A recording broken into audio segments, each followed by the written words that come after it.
ቅዱስ ቁርአን የወረደበት የረመዳን ጾም 27ኛው ልዩ ቀን ህዝበ ሙስሊሙ ስለ ሀገር ሰላምና አንድነት በመጸለይ ማሳለፉን የጎንደር ከተማ ዑለማ ምክር ቤት ዋና ሰብሳቢ ሼህ ኢብራሂም መሐመድ ገለጹ።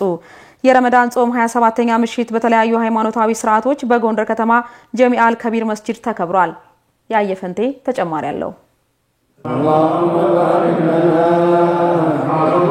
የረመዳን ጾም 27ኛ ምሽት የተራዊህ ሶላት ስነ ስርዓት በጎንደር ከተማ ጀሚዓል ከቢር መስጂድ በተለያዩ ሃይማኖታዊ ስርዓቶች ተከብሯል። የጾሙ 27ኛ ምሽት ቅዱስ ቁርአን የወረደበት ህዝበ ሙስሊሙ በአንድነት ለአላህ የሚጸልይበት አብሮነትን የሚያጠናክርበት ልዩ ሃይማኖታዊ ስርዓት መሆኑን የጎንደር ከተማ ዑለማ ምክር ቤት ዋና ሰብሳቢና የጀሚዓል ከቢር መስጂድ ኢማም ሼህ ኢብራሂም መሐመድ ገልጸዋል። የጾሙ 27ኛ ሳምንት ለእምነቱ ተከታዮች ልዩ ትርጉም እንዳለው አንስተዋል። ይሄ ዛሬው 27ኛ ሌሊት አንዲት ሌሊት አለች 83 አመትን የምትበልጥ ሆነች አለችና እሷን ሰጥቻለሁ አላቸው አላህ Subhanahu Wa Ta'ala።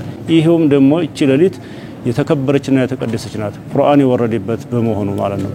ስለዚህ 25 23 ጎደሎ ቁጥሮች ላይ ተጠባበቋት ብለዋል። ነገር ግን አብዛኞቹ ሊቃውንቶች የሄዱበትና ሙሐዲሶች የሄዱበት እቺ 27ኛዋ ናት በሚል ነው። ስለዚህ እቺን ዛሬ በየትኛው ማንኛውም ማህበረሰብ ሙስሊም ይጠቀምባታል፣ ዱዓ ያደርግባታል፣ አላህን ይለምንበታል፣ በደንብ ይዘክርበታል።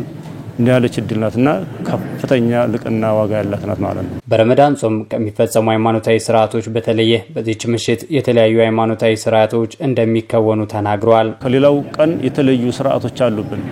ተራዊህ ሶላት ይባላል። ሶደቃ ማብዛት ያስፈልጋል። በሌላ ጊዜ ከሚሰጠው ሶደቃ ወንስጦታ እዚህ ረመዳን ላይ የሚሰራው ስራ በጣም ለየት ያለ ነው። ይሄ መጨረሻው ሆነ ያለንበት 10 እና ይቺ ሌሊቱ ቀድር 27ኛዋን ያቀፈች በመሆኑ እሱ ደግሞ የጌታ ጀሃነም ወይንም ጀሃነም የተወሰነባቸውን ሰዎች ከሳት ነፃ አውጥቻችኋለሁ የሚልበት ሌሊት ነው። እቺንም አገር መጨረሻውን የትንሳኤዋን አገር ጌታዬ ሆይ አሳምርልም ተብሎ ጠንከር ተብሎ ዱዓና ጸሎት የሚደረግባት ሌሊት በመሆኗ ልዩ ያደርጋታል ማለት ነው። ህዝበ ሙስሊሙ ስለ ሀገር ሰላምና አንድነት በመጸለይ ምሽቱን እንደሚያሳልፍም ገልጸዋል። ሰላም እንድንሆን ለምኑ፣ አፊያ እንድንሆን ለምኑ፣ ሁለቱም ነገሮች እንዲያምሩልን ለምኑ ሲሉ አንዱ ትልቁ ማን ነው? ሰላም ነው። ሰላም ከሌለ ምንም መስጊድ አይቻልም። እቺን ሌሊት 83 አመት የምትበልጥን ሌሊት እድል ለማግኘት ሰላም ከሌለ ዋጋ የለንም፣ አንመጣም። እዚህ ተቀደሰ ቦታ ላይ አላህ ገናይቶናል። ይሄ የሰላም ውጤት ስለሆነ ኃላፊነታችንን መወጣት አለብን። እሱም ምንድነው ማህበረሰባችን መልካም እንዲሰራና ስለ ሰላም መስበክ እንዳለበት በእምነቱ ተከታዮች ልዩ ትርጓሜ ያላት ምሽት ስለ ፍቅርና አንድነት በመጸለይ እንደሚያሳልፉ በሃይማኖታዊ ስርዓቱ ላይ ያገኘናቸው የእምነቱ ተከታዮች አንስተዋል። ስሜው ሁሴን መሐመድ ይባላል። 27ኛው ቀን እንግዲህ ለይለቱል ቀድር የሚጠበቅበት ሌሊት ነው።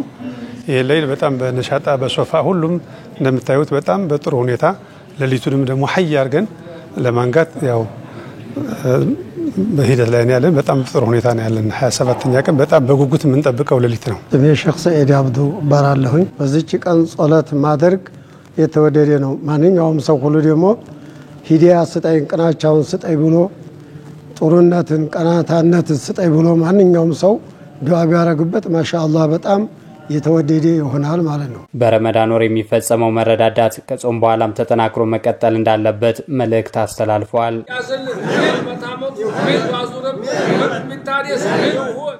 ጾም ከመጠን ያለፈ ክብደት ጋር ተያይዞ የሚመጡ የጤና ችግሮችን መቀነስ